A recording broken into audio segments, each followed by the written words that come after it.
Bonjour à tous, je suis ravi de vous retrouver pour le tirage dont je vous ai parlé dans la précédente vidéo. Tirage pour voir un petit peu les évolutions des alliances au sein de l'Assemblée nationale. Nous avons plusieurs grands partis, on va les repasser en revue. Alors je vais juste ne pas parler du groupe Lyot qui est un cas un peu à part, qui navigue un petit peu en fonction des textes. Mais on va retrouver ici LFI, on va retrouver le PS, les écologistes. Je laisse de côté aussi le PC, qui suit en général le PS et les écologistes, donc ça ne serait pas intéressant. Mais je vais regarder aussi le Modem, le groupe Horizon, le groupe de la Macronie, bien sûr, les LR et le Rassemblement national. Comment chacun va évoluer au sein de l'hémicycle? Parce qu'on sent une réelle difficulté, on voit bien les galères pour Bayrou, pour Barnier, pour former un gouvernement. On voit bien aussi que les motions de censure pleuvent de tous les côtés, et donc que forcément, on risque de toute manière d'avoir de nouveaux premiers ministres avant la fin du quinquennat. Il n'y a qu'Emmanuel Macron qui pense que François Bayrou peut tenir jusqu'en 2027. Alors pour ce faire, aujourd'hui, je vais utiliser un oracle nouveau. C'est un cadeau que m'a fait Phil Voyance, donc on va le découvrir ensemble, hein. C'est la première fois que je l'utilise, il y en aura sûrement d'autres. Et puis au fur et à mesure que les cartes vont apparaître, je vais vous en parler, puisque j'ai déjà battu le jeu, je l'ai préparé. Alors si l'oracle vous intéresse, eh bien allez faire un petit tour sur le site de Phil Voyance. Il me semble que le site pour le trouver c'est philvoyance.fr. Et puis vous verrez un petit peu ce que vous présente l'ami Phil. Vous pouvez aussi le retrouver sur YouTube, tout simplement, Phil Voyance. Alors, pour revenir aux questions, comment va se comporter, quelle carte représente le comportement de LFI pour la prochaine Assemblée nationale? C'est pas, la question ne me plaît pas. Je vais rectifier parce qu'elle ne me plaît pas. Euh, Quelle carte représente l'attitude de LFI sur 2025 dans l'Assemblée nationale? Vous voyez que parfois, on peut faire une erreur dans la façon de poser la question. Il ne faut pas avoir peur de reculer et de reprendre cette question. Là, c'est l'attitude. Tiens, c'est le nom de l'oracle, le 6e jour. Alors, cette carte, si vous voulez, c'est la carte numéro 45. Je lisais le numéro en même temps. Je vous avoue, je le découvre en même temps. Je savais que l'oracle, c'était le 6e jour. Et là, il nous apparaît. Je pense que le clin d'œil de cet oracle n'est pas anodin. Mais je dirais plus que le 6e jour, que je vous montre ici. Pour moi, nous ne parlons pas en jour, mais en mois. Quelque chose va se passer au niveau de LFI au 6e mois, c'est-à-dire au mois de juin. Quelque chose va se passer. Nous serons proches de la future dissolution. Je vous rappelle que Emmanuel Macron ne peut pas dissoudre avant le mois de juillet. Mais si on reprend un petit peu ce qui se passe toujours avec ce parti que l'on peut qualifier de trotskiste, si on regarde l'histoire dans les partis trotskistes, ils ont toujours connu un moment où ils montaient en puissance et qu'ils ont éclaté ensuite. La fissure leur tend les mains ou les bras. Pour moi, quelque chose d'important pour ce groupe LFI va se passer au mois de juin. Et je vous disais que ce n'est pas anodin, c'est avant la prochaine dissolution. Et nous sommes en train de regarder comment chaque groupe va évoluer. On pourrait se dire que oui, quelque part l'histoire va se répéter. Ils vont former non pas la NUPES, non pas le NFP, avec leurs alliés, mais ils pourront encore reformer quelque chose. En tout cas, on a l'impression que ça tourne en rond pour eux. Et j'ai l'impression que, quelque part, ils vont comprendre qu'ils se sont fait berner à ce moment-là. et que leur alliance, plutôt de la gauche représentative française, va être vouée à un échec. Et je pense que là, quelque part, on va avoir une scission au sein de LFI.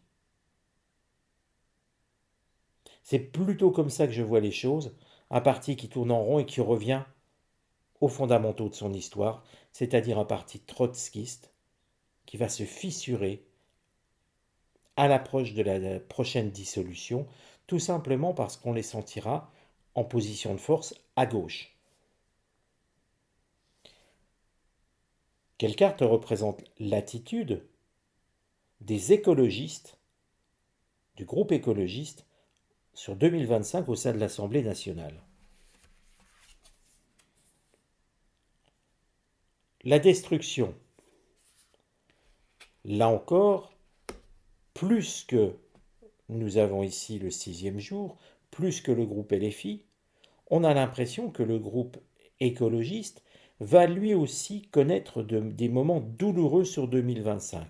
Attention, nous ne sommes pas forcément au mois de juin là.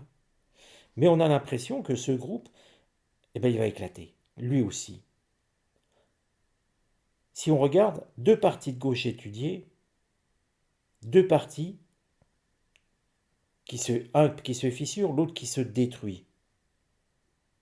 Ça ne veut pas dire que les écologistes vont disparaître, même s'ils ne sont pas nombreux. Il n'y a pas besoin d'être de gauche pour être écologiste. On peut être écologiste en étant affilié à aucune idée de parti. On peut être de droite et écologiste, on peut être de gauche écologiste, on peut être du centre écologiste. La notion de vouloir cloisonner l'écologie à gauche est un non-sens, en tout cas à mes yeux. Pour moi, la destruction du groupe écologiste, je le sens dans un ralliement et dans une forme de noyade par rapport à un autre groupe. Quelle va être l'attitude du groupe socialiste?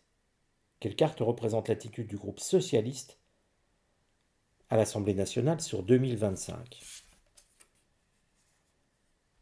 C'est la carte des voyages. C'est une carte de mouvement si on réfléchit bien. Et cette carte des voyages, quand on la regarde bien, alors les voyages, comme je vous le dis, c'est plutôt l'idée de déplacement, de mouvement. Un mouvement, et si je suis l'ombre d'un mouvement vers ce qui est quelque part à sa droite. Or, à sa droite, il y a deux groupes, Horizon et le Modem. Bien sûr, vous me diriez, il y a aussi le Rassemblement national, oui. Mais bon, on voit bien qu'il n'y aura pas de rapprochement du PS avec le RN, ça c'est pas possible. Mais dans la vidéo précédente, je vous ai dit que je sentais quelque chose, une idée de rapprochement entre PS et Modem. La carte semble le confirmer. Un déplacement, un voyage, quelque chose qui bouge, pour se rapprocher de ce qui est tout de suite à sa droite. Je place les cartes comme ça, qui nous donnent une future idée de ce qui va se passer au sein de l'hémicycle. C'est sur 2025. Il faudra bien se rappeler de tout, bien sûr. Et je trouve que les mouvements sont intéressants. Maintenant, on peut regarder aussi quelle va être l'attitude du Modem, justement, sur 2025 au sein de l'Assemblée nationale.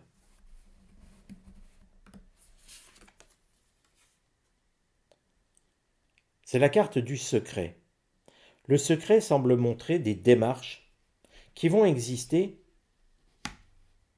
et bien justement, pour un rapprochement avec le PS et les écologistes. Une sorte de groupe qui va se constituer, non pas totalement à gauche, et LFI va se retrouver un petit peu tout seul à tourner au rond au sein de son propre groupe, mais ici un groupe qui va être différent, que je vais appeler plutôt social-démocrate ou centre mou de la gauche, appelez-le comme vous voulez. Mais on voit bien que quelque part, quand je vous ai dit que Bayrou allait trahir Macron, qu'il y aurait dissension entre les deux, on voit bien que Bayrou va essayer d'exister autrement. Non pas en tant que Premier ministre, non. Mais plus vraisemblablement, je ressens plus un Glucksmann qu'un Olivier Faure, par exemple, ou pire encore, un retour de François Hollande pour diriger ce groupe. Mais on sent que, quelque part, oui, nous sommes au sein de la 4e République. Nous revenons en arrière, nous revenons vers la 4e République où les alliances se créent, se nouent et se dénouent. Quelle va être l'attitude, quelle carte représente l'attitude du groupe Horizon au sein de l'Assemblée nationale en 2025? C'est le groupe qui est le plus en difficulté, visiblement, en tout cas pour l'instant. La souffrance montre de grosses difficultés à exister pour ce groupe Horizon. En effet, placé entre le restant de la Macronie, LR d'un côté, et un autre pôle, peut-être moins provocateur que LFI, forcément ce groupe Horizon va avoir du mal à exister. Et puis, petit à petit, nous approchons aussi des élections présidentielles, et Édouard Philippe, au sein d'un groupe Horizon, n'a peut-être pas beaucoup de soutien, sachant l'ambition d'un côté de Gabriel Attal, et de l'autre de Glucksmann, il est un petit peu tenaillé entre les deux. Quelle va être l'attitude, quelle carte représente l'attitude du groupe La République en marche, ou En marche, ou des anciens macronistes, ou plutôt des macronistes, au sein de l'Assemblée nationale? La carte n'a pas voulu venir, donc j'en prends une autre. La carte, c'est la nouvelle. On a l'impression que quelque chose de nouveau va se produire pour eux, et j'ai l'impression d'un autre groupe. Quand je vous disais que les rats vont quitter le navire, certains vont être tentés de glisser ici, dans ce groupe-là. Ceux qui viennent du PS et qui avaient trahi le PS pour venir chez Macron vont repartir ici. Et ceux qui venaient de la droite ne vont pas aller chez Horizon. À tous les coups, ils vont repartir vers LR. Et puis, on va avoir un groupe restant qui va un petit peu marcher sur les plates-bandes de Horizon. Un groupe qui va avoir un pouvoir, encore une fois, amoindri. Quelle carte représente l'attitude du groupe LR au sein de l'Assemblée nationale en 2025? La spiritualité. On a l'impression qu'ils vont se chercher. On a l'impression aussi, quelque part, qu'ils vont faire des prières pour exister encore. Et oui, et forcément. Regardez, nous avons ici des groupes qui sont en difficulté, au centre et à droite. Le centre-gauche essaye de se reconstruire tant bien que mal, coincé entre LFI d'un côté et le Rassemblement national de l'autre côté. Ce qui montre que les LR ne vont pas progresser, mais vont encore une fois survivre comme ils peuvent, tout en priant. Le clin d'œil peut être amusant quand même quelque part. Quelle carte représente l'attitude du groupe du Rassemblement national au sein de l'hémicycle en 2025?